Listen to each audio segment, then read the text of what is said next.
Good morning. আজকে দীঘা থেকে second day. আমি এখন রেডি হয়ে গেছি। আজকে বেরোবো একটা চন্দ্রেশ্বর মন্দির, ওখানে কোনো একটা কাজ হচ্ছে, খুব আওয়াজ হচ্ছে। চন্দ্রেশ্বর মন্দির যাব, আর ওখান থেকে সাইট সিনের জন্য আরও কিছু জায়গা ঘুরবো, সেগুলো আমিও ঠিক জানি না, যাক কতটা দেখা যায়। মারা কেমন সেজেছে, মারা কেমন সেজেছে? হয়ে গেছে? তোমরা রেডি? হ্যাঁ আমরা রেডি। কখন বেরোবি? এই তো এক্ষুনি বেরোবো আমরা, রেডি। আসো। তুলসিদি কই? তুলসিদি মুখটা দেখা যাচ্ছে। তুলসিদি দেখা যাচ্ছে না। তুলসিদি কি করছে? ও দেখি দেখি কি করছো? পালিশ লাগাচ্ছি। দেখাও পালিশটা কি কালারে। পালিশ লাগাও। এই তো নেল পালিশ সবাই লাগাচ্ছ। নেল পালিশ নেই। লাগিয়ে দাও, লাগিয়ে দাও। লাগাচ্ছি এখানে। হ্যাঁ হ্যাঁ হ্যাঁ, একটু লাগিয়ে নাও, এখন পরে গিয়ে তুলে নেবে। এখন হ্যাঁ, পরে গিয়ে লাল লাল হলে তুলে দেবে। মাও লাগিয়ে না নাও। না নেল পালিশ লাগাই। চলো আমরা দেখি একটু দাদুরা কেমন সেজেছে।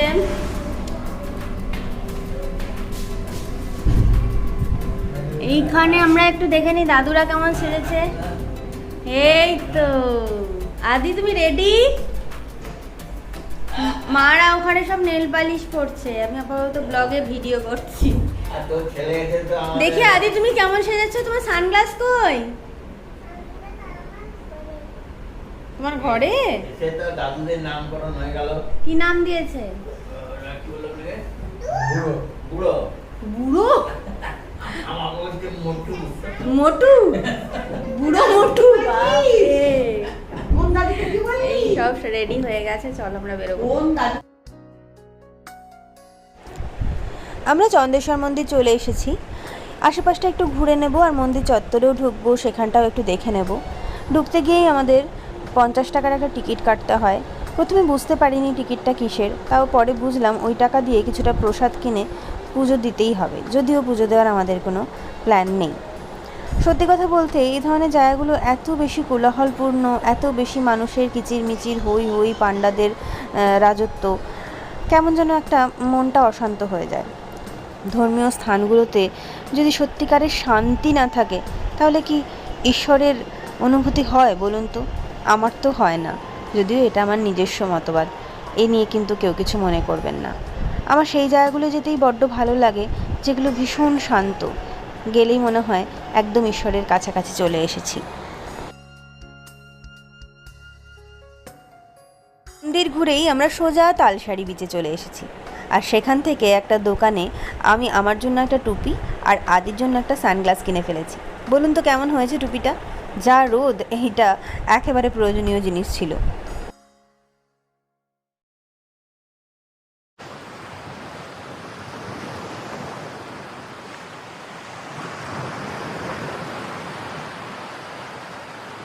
আমরা এখন উদয়পুর বিচে এলাম, কিন্তু তালসারি বিচ ঘুরে, কিন্তু আদি ঘুমিয়ে পড়েছে এই যে। আর বাইরে এত রোদ, এত রোদ, মানে সত্যি আমাদেরই কষ্ট হচ্ছে। গরমের সময় আসার প্ল্যানটা খুব চাপ হয়ে গেল আর কি, কি আর করা যাবে। আর আদি ঘুমিয়ে পড়েছে বলে আমি নামলাম না, মারা গেছে। সবাই একটু ঘুরে চলে আসবে, আমি গাড়িতে বেশ আরামেই আছি। দীঘাতে দ্বিতীয় দিনটা আর বেশি ঘুরিনি, সেদিন এত গরম রোদ ছিল, আমরা তাড়াতাড়ি বাড়ি চলে এসেছি, আর সন্ধ্যাবেলাটা সমুদ্রের পাড়ে বসেই কাটিয়ে দিয়েছি। তারপরের দিন সকালে আবার আমরা সাইট সিনে বেরিয়ে পড়েছিলাম মোহনা, শঙ্করপুর। শঙ্করপুর বিচে মাছের বাজারে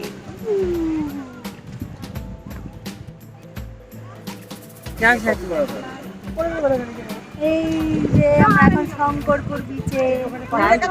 কি সুন্দর লাগছে বল। হ্যাঁ, দারুণ সমুদ্র, কিন্তু সমুদ্রে নামা যাবে না, প্রচুর কারেন্ট বলছে। কারেন্ট, আন্ডারগ্রাউন্ড কারেন্ট আছে, ট্রেনে নেবে একদিন, ট্রেন নিয়ে চলে যাবে। আর ফিরতে পারবো তখন আমরা কি করবো? তাহলে আমাদের দার্জিলিং যাওয়া কি হবে? আমাদের যাওয়া যাবে না।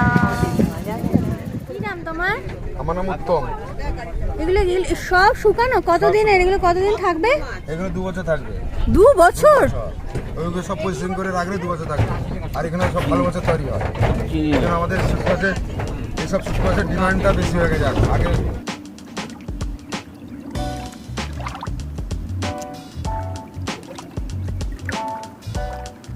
বাবারে, শুটকি মাছের গন্ধে প্রাণ যায় যায় অবস্থা। কোনো রকমের হার্ট অ্যাটাক হতে হতে বেঁচে গেছি।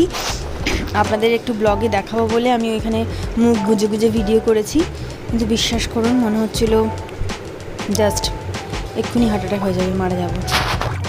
মোহনা আর শঙ্করপুর বিচ ঘুরে আমরা চলে গেলাম হোটেলে, কারণ আমাদের কিন্তু সমুদ্রে নামা হয়নি, তাই আজকে কাঁকড়া খাওয়া হবে আর সমুদ্রে নামা হবে।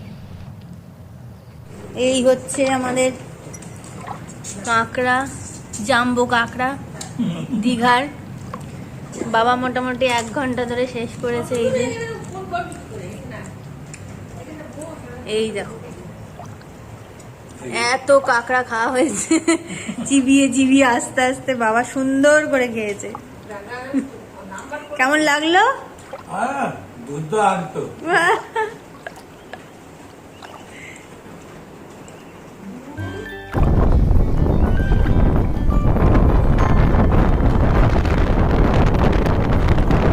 আহা দুর্দান্ত।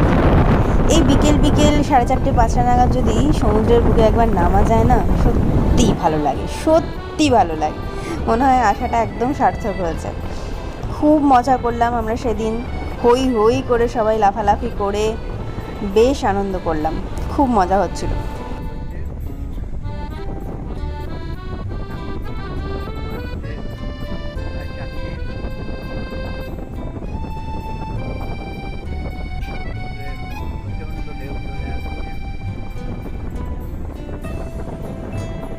দীঘার বুকে এই তৃতীয় দিনের সন্ধেটাও খুব ভালো কাটলো। 4টে নাগাদ নেমে পড়েছিলাম সমুদ্রে। মারা অবশ্য আসেনি, কারণ মারা আগের দিন একটু নেমে গেছে। আমরা খুব মজা করলাম। আর আদির কথা কি বলবো, ওর এটা প্রথম সমুদ্র। আমি ভেবেছিলাম একটু ভয়টায় পাবে, কিন্তু ভয় তো পেলই না, ও তো আসতেই চাইছিল না। তবে ও খুবই সাবধানী, কোল থেকে নামতেও চাইছিল না, ফিরেও আসতে চাইছিল না। ওর দাবি ছিল মাম্মা ওকে কোলে নিয়ে থাকবে আর ও সারাক্ষণ এরও সমুদ্রের মধ্যে দাঁড়িয়ে থাকবে। খুব আনন্দ করলাম, খুব হই হই করলাম। দীঘাটা বেশ ভালোই লাগছিল। সত্যি আমারও মনে হচ্ছিল সমুদ্রের মধ্যে এরকম প্রত্যেকটা সন্ধ্যা যদি কেটে যেত, বেশ ভালো লাগতো।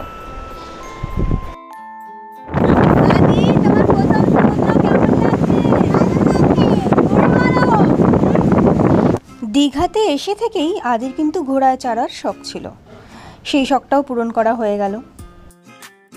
ও মা, দেখেছেন, আপনাদের সাথে গল্প করতে করতে আসল জিনিসটা তো দেখায়নি। আমাদের রুমটাও তো আপনাদের একটু ঘুরে দেখানো দরকার।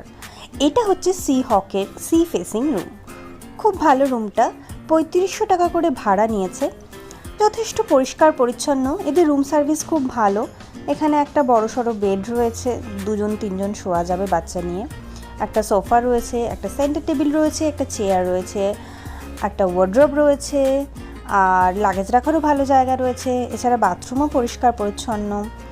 সব থেকে বড় কথা, একেবারে যে 5 স্টার হোটেল তা না হলেও এটার যে সি ভিউ রয়েছে, যে ব্যালকনিটা, ওটা অসাধারণ। আর এই ব্যালকনিটাই ছোটোখাটো ত্রুটিগুলো কিন্তু একেবারে পূরণ করে দিচ্ছে। আর এদের খাবারও যথেষ্ট ভালো। আর এই হচ্ছে অরিজিনাল আকর্ষণ, বারান্দায় যদি রাত্রেবেলা বসে থাকা যায়, উফ, অসাধারণ অসাধারণ।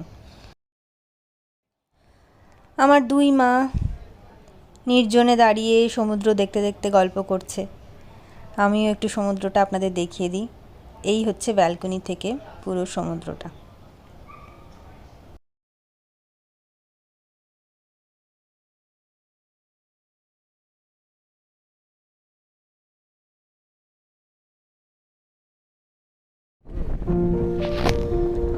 আজকে আমাদের ট্যুর শেষ।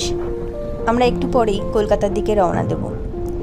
হোটেলে লাগেজ গোছানো হয়ে গেছে, আমি একটু নিজে শুধু রেডি হব। এর মাঝখানে একটুখানি সময় বার করে মা আর ছেলেতে চুপি চুপি বেরিয়ে পড়েছি আবার সমুদ্রটার সাথে দেখা করব বলে। আদিকে বললাম, চল একটু বাই করে আসি। আমাদের পরিবারের সবাই ঘুরতে বেড়াতে খুব ভালোবাসি। আমি আমার ছেলেকে সেভাবেই বড় করেছি। আমার মনে হয় যে প্রকৃতির কাছাকাছি না এসে দাঁড়ালে মানুষ প্রকৃত মানুষ হয়ে উঠতে পারে না। কখনো পাহাড়, কখনো সমুদ্র, কখনো জঙ্গল, একটু সময় বার করে নিয়ে চলে যাওয়াই যায়। এবারে বাবা মাদের নিয়ে আসাতে আমারও খুব ভালো লাগলো।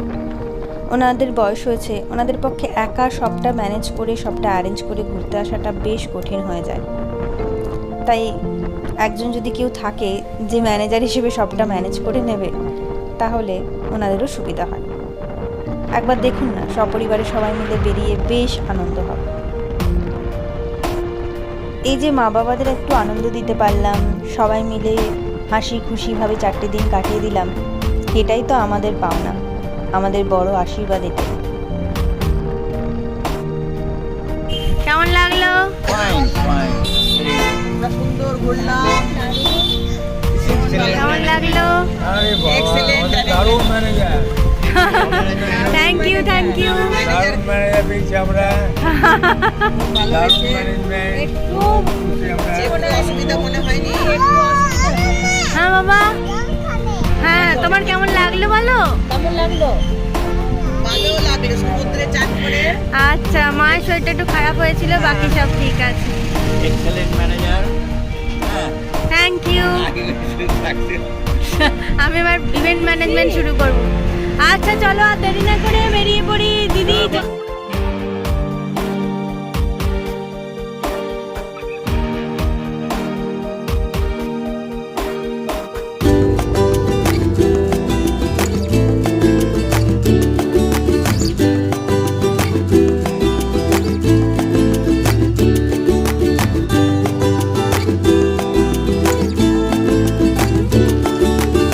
If you like my video and vlog, then please subscribe and share and like. Thank you for watching my vlog.